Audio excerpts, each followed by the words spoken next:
Então, bom dia a todos participantes desta manhã do dia 28 da Conferência da Juventude Latino-Americana sobre Mudanças Climáticas.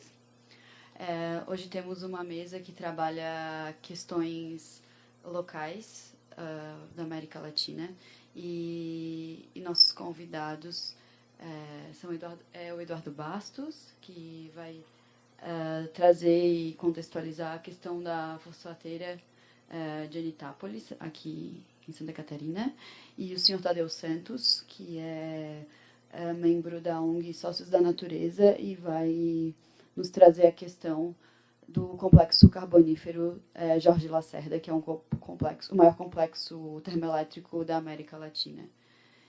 Então, essa plenária ela é muito importante para que nós levemos uma das nossas questões e grandes chagas para os jovens. Então, compreender a questão do carvão na América Latina empodera os jovens para que a gente diga aquilo que nós não queremos mais. E acredito eu que mostrar isso vai deixar claro não só para nós jovens daqui, como os jovens de Paris, algo que nós não queremos mais nem para cá e nem para o mundo todo. Então, eu passo a palavra a você, Tadeu, para que tu possas mostrar e expor essa situação para todos os jovens do mundo.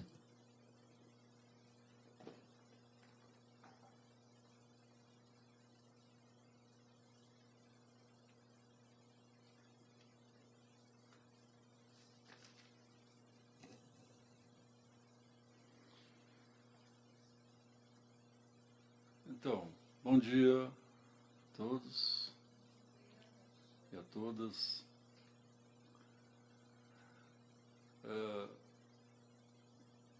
Antes de iniciar o foco da minha fala, eu vou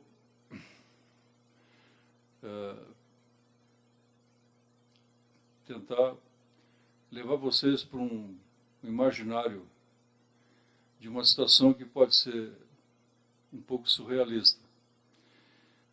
Imaginar que vocês vivem em um local, uma casa modesta ou não, uma casa localizada em um lote, ou numa chácara, ou numa área rural, uma casa que tenha um cão, um gato, que tenha uma árvore,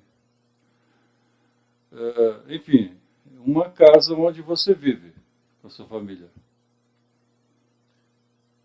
Você tem uma escritura desse terreno, dessa casa, dessa propriedade, você tem uma escritura registrada em cartório, você paga impostos, então você constitucionalmente é dono dessa terra, dessa casa. Esse pedaço de terra, constitucionalmente, então é seu, é salvo. Você pode ter um prejuízo caso não pague uma pensão alimentícia ou questão do imposto territorial. Existem 3 situações que você pode perder a sua propriedade. Agora eu peço que um stand-by essa historiazinha, dessa situação, e vamos a nossa resistência à atividade de mineração do carvão, ou atividade carbonífera do sul de Santa Catarina. Em 1980, um professor de biologia iniciou um movimento para combater a intensa poluição do rio Araranguá, que era considerado o rio Araranguá, num vestibular da UFSC, não sei precisar o ano, ele foi mencionado como um dos poucos 2 rios do mundo que tinha a capacidade de mudar de cor no mesmo dia, de pro verde e pro azul, então o esverdeado ou azulado. Essa característica ela começou a perder quando entrou uma outra cor, que foi a cor do carvão, cor amarelada, do enxofre, do ferro, e daí esse movimento foi criado,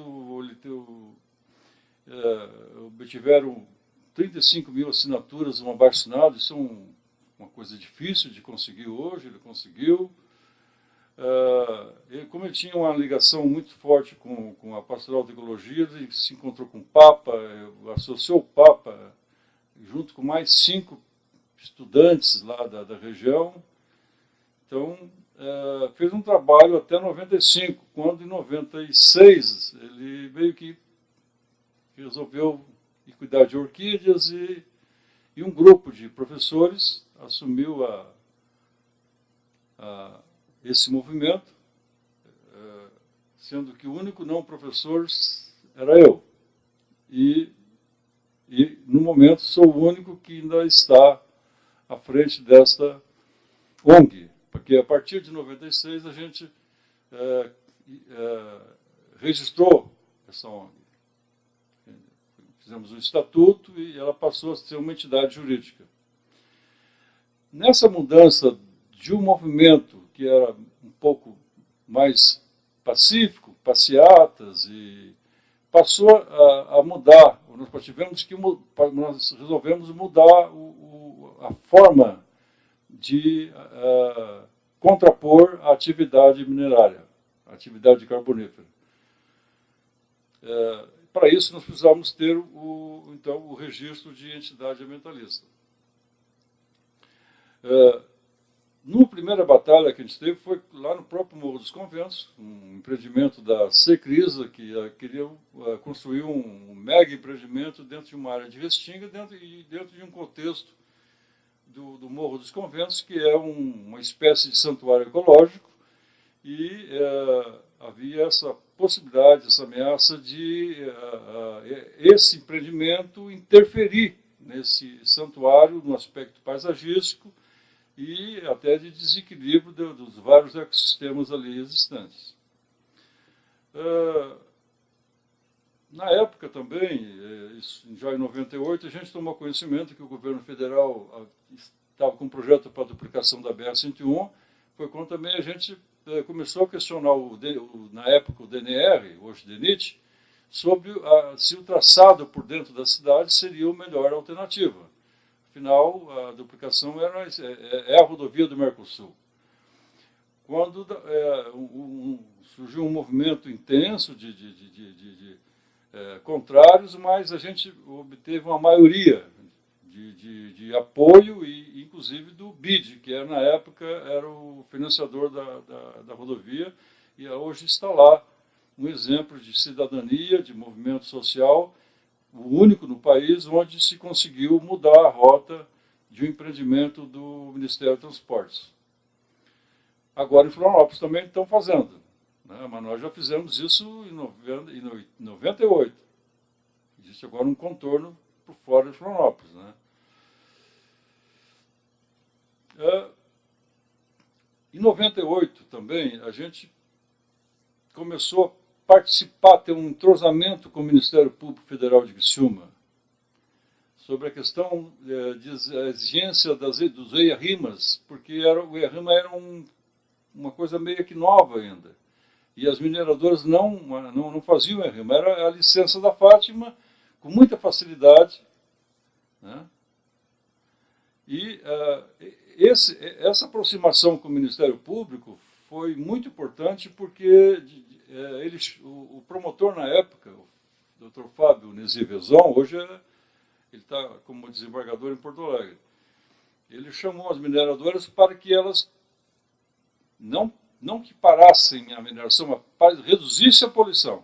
Isso foi muito importante porque ele criou um TAC e, a partir desse TAC, as mineradoras passaram a poluir menos. Não pararam de poluir, mas reduziram os índices de poluição. Em 2000, havia sido a Lei 9433, a Lei Política Nacional de Recursos Hídricos, que estava recém-criada. A gente iniciou um movimento também para a criação do Comitê de Bacias do Rio Araranguá. Foram 3 anos de articulação de movimento, de a gente fazer reuniões com poucas pessoas, e o outro dia tinha mais, e aí a gente foi acreditando, e em 2002 conseguimos implantar, através de um decreto do governo do Estado de Santa Catarina, o secretário de Meio Ambiente e Recursos Hídricos foi lá nos dar a posse e saiu. É um decreto, você sabe como é que é o comitê. Mas então, a gente assumiu a primeira presidência e passamos, então, a acreditar mais numa possibilidade de através de uma organização, porque o comitê é um braço estendido do governo para com a sociedade. Se a sociedade souber aproveitar, ela pode avançar. Se ela não fizer uso isso de forma, se ela não estudar os parâmetros legais, não adianta também. Então, o comitê só serve quando existe uma dinâmica, uma atuação da coordenação do comitê. Em 2000, um juiz lá da Justiça Federal de Criciúma, Paulo Afonso Brunvaz, ele viu umas fotos. Vocês vão perceber que tem fotos ali sobre carvão e sobre lagos ácidos, e esse juiz solicitou, pediu as fotos para usar nas palestras e num processo que ele estava fazendo.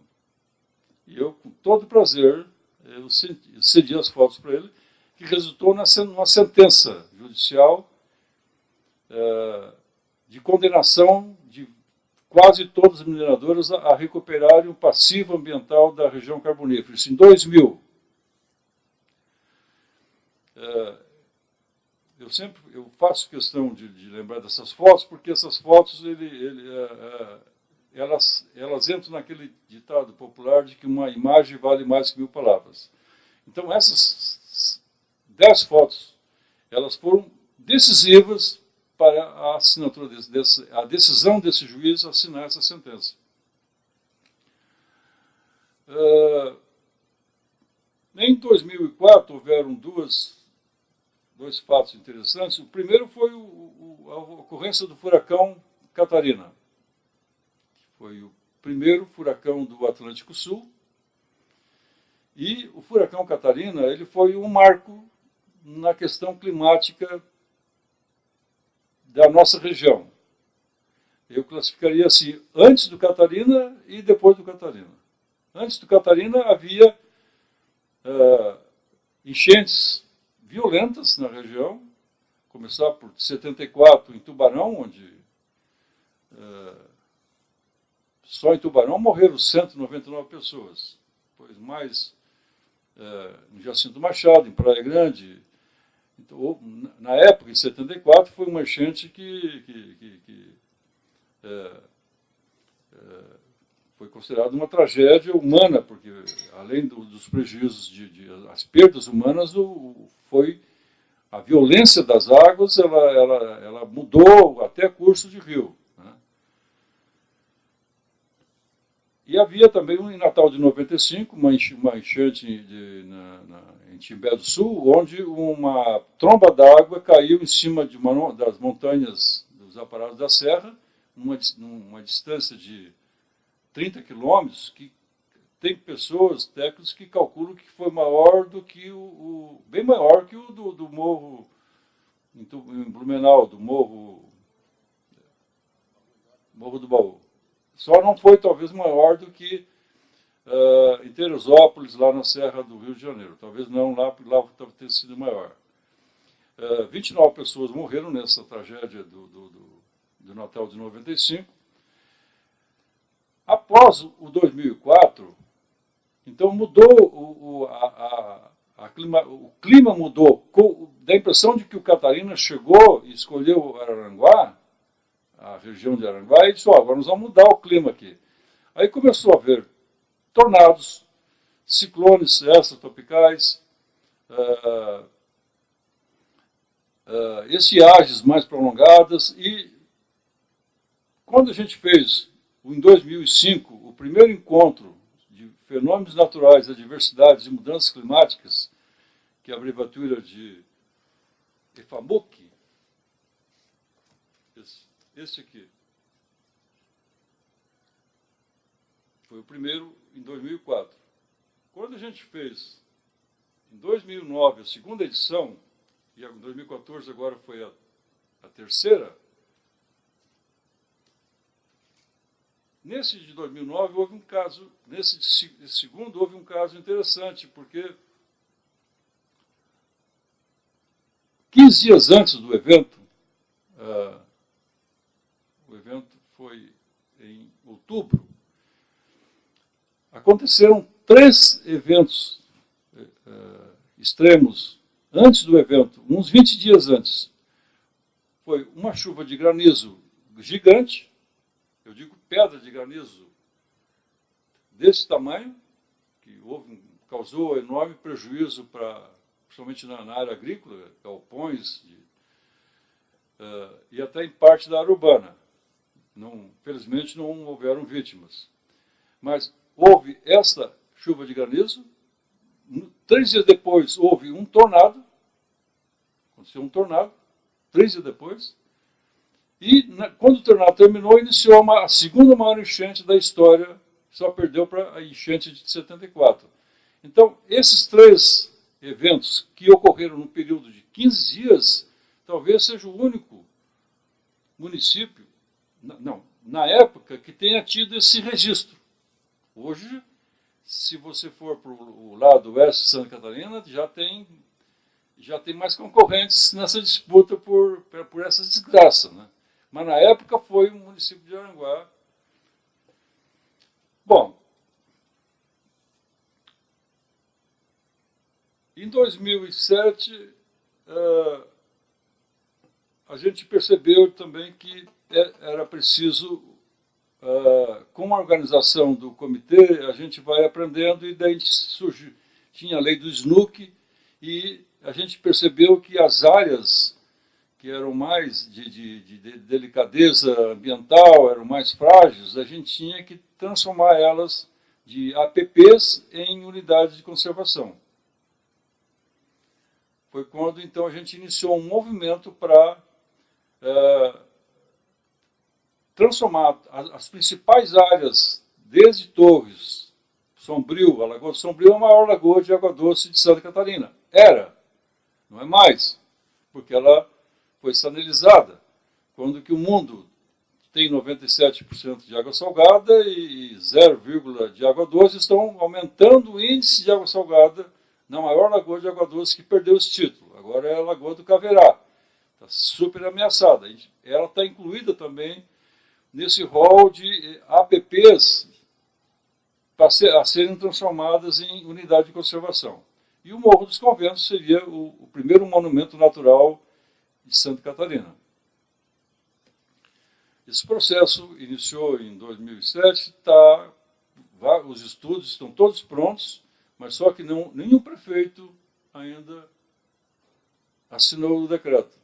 Esse atual diz que vai assinar, então já existe uma expectativa de que essas áreas, principalmente as lagoas da região, sejam transformadas em unidade de conservação, já que o rio que passa por dentro do município de Araranguá, ou que passa dentro de toda a região, ele por 100 anos, mesmo que a mineração acabe hoje, ele levaria 100 anos para se recuperar. Então, nós temos o quê? Que cuidar dos mananciais de água, que são as lagoas, né?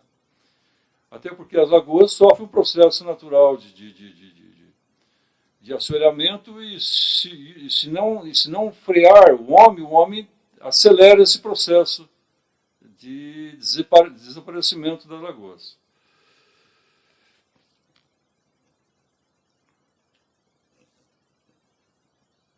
Voltando lá para o 2009, a gente, em 2009, quando a gente foi eleito, a ONG Sócio Natureza foi eleita a representante do Paraná, Santa Catarina e Rio Grande do Sul para o CONAMA. esse mandato entre as entidades, no CONAMA, são as únicas entidades que passam por processo de eleição. Todos os outros cargos são indicados pelo setor governamental e pelo setor privado. E numa ocasião destas reuniões, nós fomos convidados a participar de uma reunião na CNI, onde estavam discutindo a questão do carvão e de vários projetos termoelétricos no país. Um deles era o projeto da Usitesc, a ser instalado em Treviso, é uma termoelétrica de 440 megawatts. E nessa reunião, nós pedimos, a gente levou as fotos, né, e vários documentos, textos e depoimentos bom, um relatório mais ou menos do desastre, do caos ambiental da região. E apresentamos lá e 3 meses depois o Ministério de Minas e Energia, junto com a EPE, que é a empresa de projetos elétricos, que é com sede no Rio de Janeiro, mas ela tem ligação com o Ministério de Minas e Energia. Ela que mesmo nos controla os projetos de geração de energia na ANEEL, que a ANEEL é que faz o leilão para qual é a que vai de quem que eles garantem a compra da energia, porque ninguém vai fazer uma usina de $1 milhão ou $1 bilhão sem ter garantido. E foi criada uma portaria 498 que proibia a participação das termoelétricas no leilão da ANEEL. Isso foi um grande avanço, só que não durou muito, durou só 3 anos. O poder da Câmara, do Congresso, da bancada ruralista, junto com a bancada do carvão mineral, derrubou essa. Mas nós estamos trabalhando numa nova reedição e é bem possível que a partir do ano que vem ocorra a reedição dessa portaria.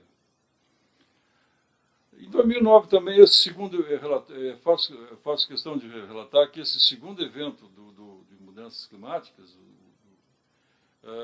como no primeiro nós tivemos a participação de 700 pessoas nos 2 dias, com uma assinatura de 12 estados e de 2 países. Talvez, claro, porque em função do Catarina ter havido no ano anterior, no primeiro, né, e no segundo, a participação de 1.200 pessoas, também nos 2 dias.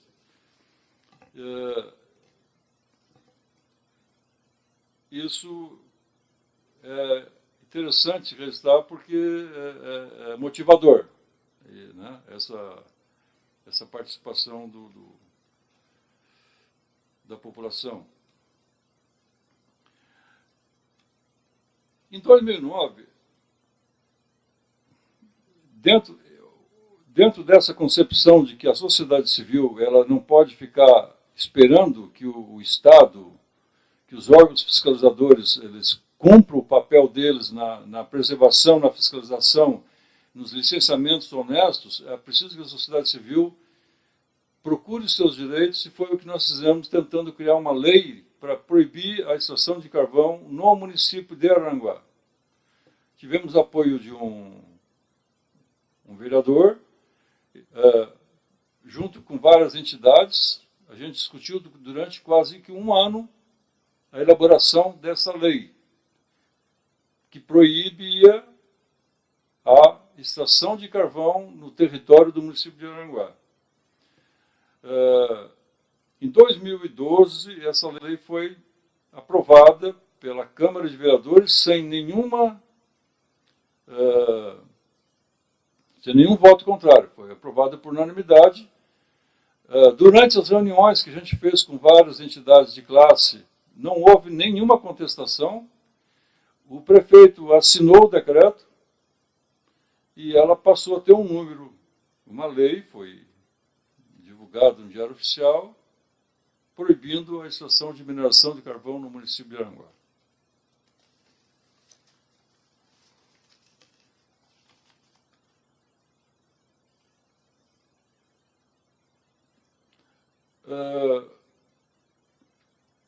A vida continua. Em 2010, a gente recebeu uma menção honrosa do Instituto Chico Mendes, do Ministério,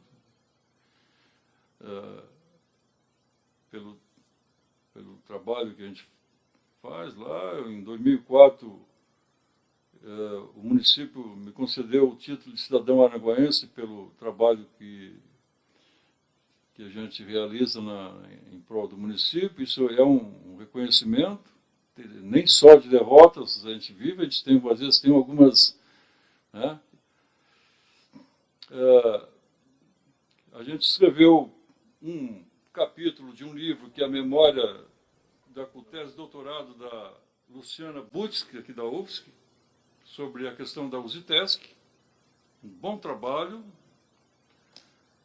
E tem esse livro aqui, Era Uma Vez o Rio Manuzia, que foi publicado pelo meu coordenador da Memória do Carvão, o Carlos Carola, e o Nilson Das, de onde eles me convidou para fazer o prefácio, convidou a mim e ao procurador da República, Darlan Dias. Eu exagerei na dose e, em vez de fazer 2 páginas, fiz 15 de prefácio, quando você vê um livro com poucas páginas. E esse prefácio, ele, de uma certa maneira, provocou um alvoroço em Nova Veneza, porque Nova Veneza é um município onde o rio passa com a cor amarelada. E as pessoas se cansaram de ver o curso, o rio dessa cor. Eles querem o rio também esverdeado, azulado. E querem peixe nesse rio. Então, está havendo um movimento lá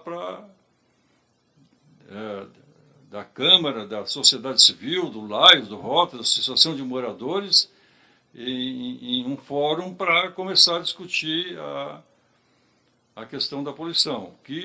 A minha posição que eu dei para eles foi de que não adianta ficar remediando o restaurante, tem que parar com a mineração.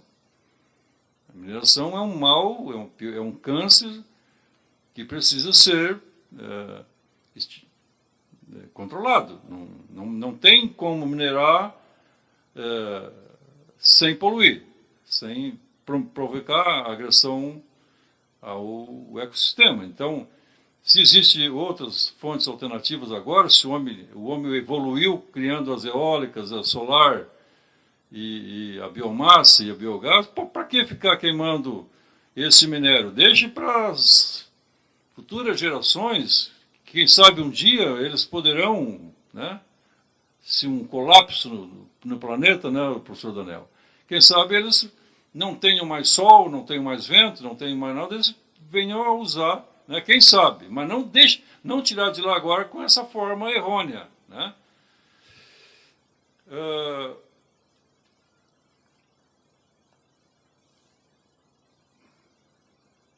Dentro desse contexto,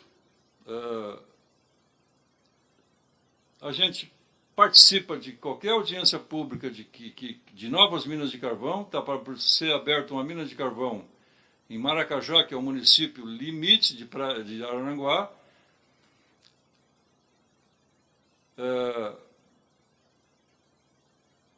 Nós estamos lá no plano diretor tentando criar empecilhos para que o uso e ocupação do solo não seja permitida a atividades altamente impactantes, como, exemplo, mineração do carvão. No projeto Orla, que é discutido a Orla do município, também a gente tem sido paciente nessa questão de colocar esses empecilhos, né, em relação ao carvão, à mina de carvão. Mês passado, uma nova sentença condenou várias mineradoras de Criciúma a promover recuperação, e promoverem mais segurança aos mineiros, porque o descaso, o lucro, faz com que as mineradoras estão abrindo galerias sem colocar as proteções devidas, e não é fiscalizado pelo DMPM, e não é pela Fátima. Então, essa condenação também foi um grande alerta agora para que a atividade passe a reduzir também um pouco, né, a poluição. Bom, mas então, vocês lembram que eu falei no início lá de uma casinha, né? O setor que representa a mineração do carvão, que é o CIASESC, entrou com uma ação de inconstitucionalidade e derrubou a lei que nós, do município de Araranguá, tínhamos criado para não permitir essa ação de carvão. Então, ao derrubar a lei que o município, que toda a sociedade civil criou, você que está morando, ou eu, ou qualquer outra pessoa que está morando naquela casinha, naquele local, já não é mais dono dessa propriedade, porque a União é que tem o domínio do subsolo. Nós somos proprietários apenas da superfície. Então, as mineradoras podem entrar pelo município de Maracajá, vão fazer um buraco de 100, 200 metros de profundidade e vão vir fazendo galeria para entrar no nosso município, já que o nosso município não permite a instalação de minas em território, na superfície. Agora, no subsolo, a União, que tem esse domínio, e que, no nosso entender, esse domínio não é para que é por uma questão de segurança nacional e não para ficar favorecendo atividades que são comprovadamente poluentes. Então, é uma injustiça social. A própria Constituição está contraditória nesse ponto aí. Se a União tem o direito do domínio do subsolo, é para questão de segurança nacional, e não para que possa ficar permitindo que mineradoras possam causar danos nos aquíferos, lençóis freáticos, açudes, rachaduras em propriedades, e além de jogarem no rio os resíduos espirituosos do carvão, que o pH fica em torno entre 4 e 3, quer dizer, não tem vida nos rios da bacia do Rio Aranguá. Não tem vida nenhuma microvida, nada. Então, se o Diário Catarinense mostrou ontem, se uma dessas bacias de decantação, que uma já explodiu, já arrebentou em Lauro Miller no mês passado, mas ela arrebentou, mas é aquela bacia de decantação da água que já tinha passado por todos os processos. Então, por isso que ela só saiu preta no rio e não houve mortandade de peixes. Até porque não tem peixe mais nos rios, né?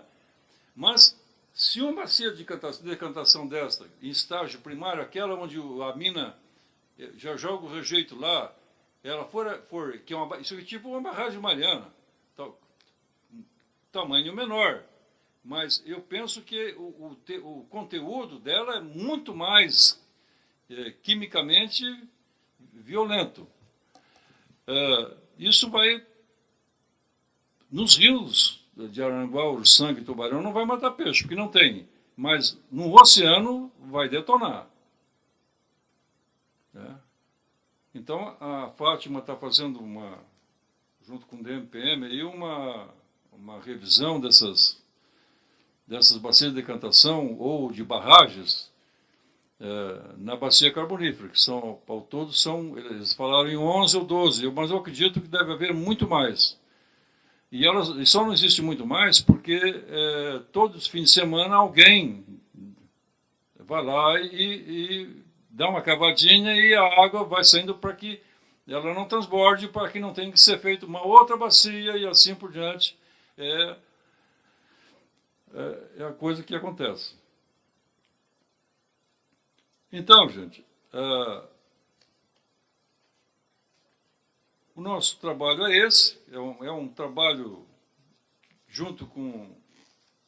É uma educação ambiental, mas também ela é uma forma política, né, de como reagir a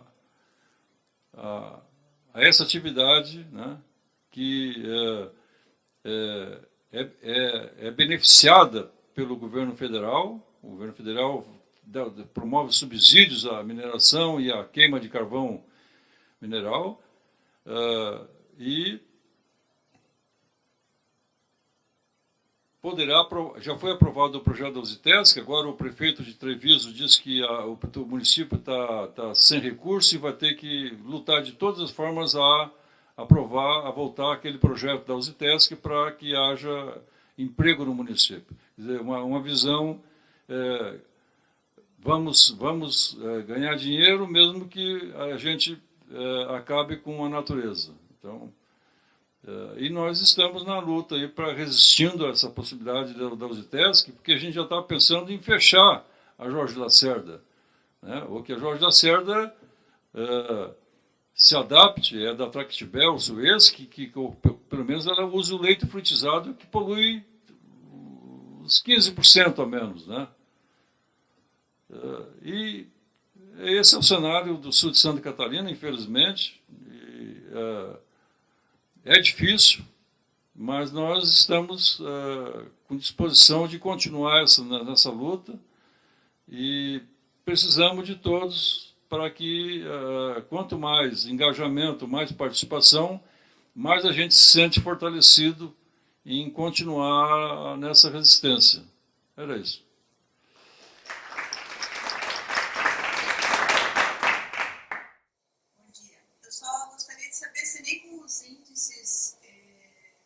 Acidentes e os relatórios de saúde dos mineradores, as prefeituras de toda a região carbonífera ali não se comovem com a situação da poluição, dos familiares, dos trabalhadores? Olha, deve existir vários relatórios da Secretaria de Saúde Municipal, Estadual, mas eles são todos boicotados.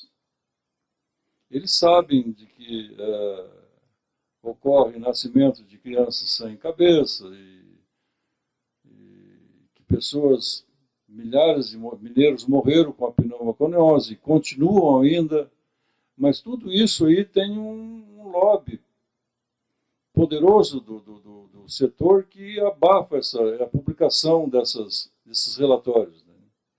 Eles só publicam aquilo que é conveniente para eles. Entendeu?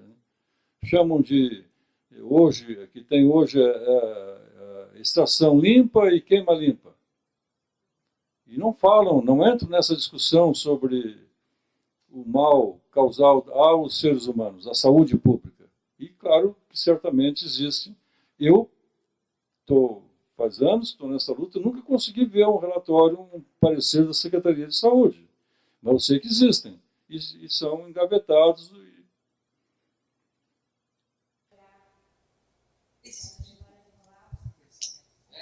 Quem cria uma unidade de conservação é o Poder Executivo, municipal, estadual e federal. Isso vem de onde? Vem do nossa herança de ditadura. Por que os jovens de hoje precisam ficar com essa herança ditatorial de que é o executivo que cria? Nós não precisamos disso. Eles não precisam, nós vivemos isso. Então a ideia é que nós começamos a ter novas ideias a respeito do ato criador de uma unidade de conservação. Por que tem que ser o prefeito? Por que não pode ser a Câmara? Ou melhor, por que não pode ser uma ação popular com 10 mil assinaturas? Ou com 30 mil assinaturas? Essa é uma jurisprudência que nós temos. Então, a criação de unidades de conservação, eu digo para vocês, preste atenção, não precisa ser criada pelos poderes executivos. Por que precisa? Então, é esse tipo de inovação que nós precisamos.